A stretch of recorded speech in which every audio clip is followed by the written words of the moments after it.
The Dragons have played 2,529 games dating back to 2000 when the organization started.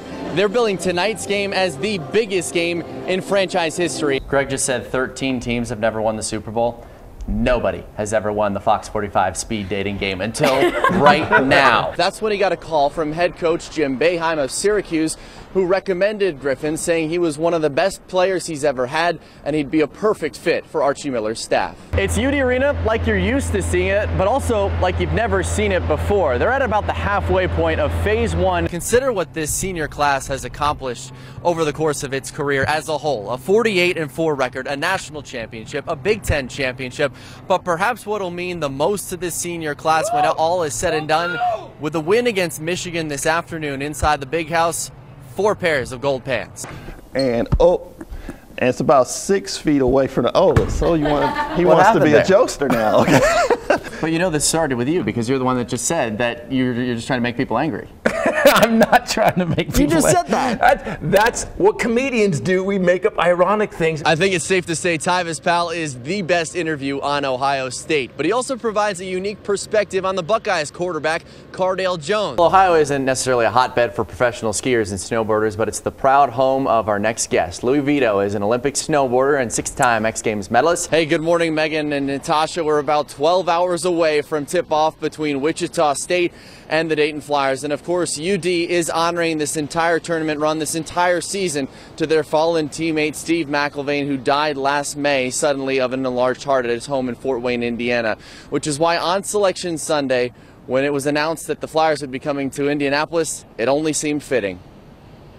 He would have been screaming like, "Oh yeah, you going back to the crib, bro? You going back to the crib?" Oh God, it would have been the loudest person in the whole city of Dayton. He would have been ecstatic. I think he would have called everybody he knew.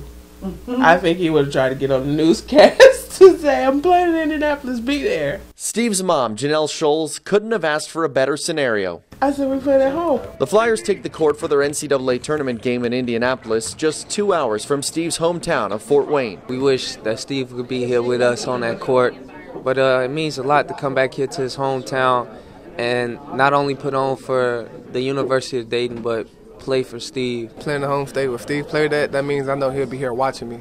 The Flyers feel as though Steve's been looking over the team all season. His mom's done the same, watching every game this year. I just feel like I'm obligated to watch. And I watch the game and I'm like, okay, if Duty was there, that wouldn't happen. Or if Duty was there, he could have blocked the ball. But for just the 3rd time this year, Janelle will get to watch a game in person. She'll come with her friend Pam and, in a sense, Steve himself. Thanks to Archie Miller saying this on Selection Sunday. Maybe Steve can block a shot or something for us up there. I don't know. We need a little bit of help. I said, we really got to take the stand-up now. I said, because he might need to block a few shots. So up in the crowd somewhere will be a giant 7-foot cardboard cutout of Big Steve, smiling down on the court. I think they'll play a little bit better if they just see it. That'd be crazy, man. It'll definitely give us a boost. We haven't seen Steve face since the funeral, and it means a lot to us just to even have a picture of him in the crowd, just a cutout, just to show us what we've been missing. Now, it really is remarkable the bond that's been created between this team and Steve's mom, Janelle. After all the talks of block shots, Kendall Pollard tells me that if he does get a block in tonight's game against Wichita State, he's going to pat that number 5 on his chest that the Flyers have been wearing all season long. It is a season that has entirely been dedicated to Steve McIlvaine, and the Flyers hope that at 7-10 tonight with a win over Wichita State, they can keep that run going and keep Steve's memory going deep into the month of March. Live outside of Bankers Life Fieldhouse in Indianapolis, I'm Erik Elken. Let's send it back to you.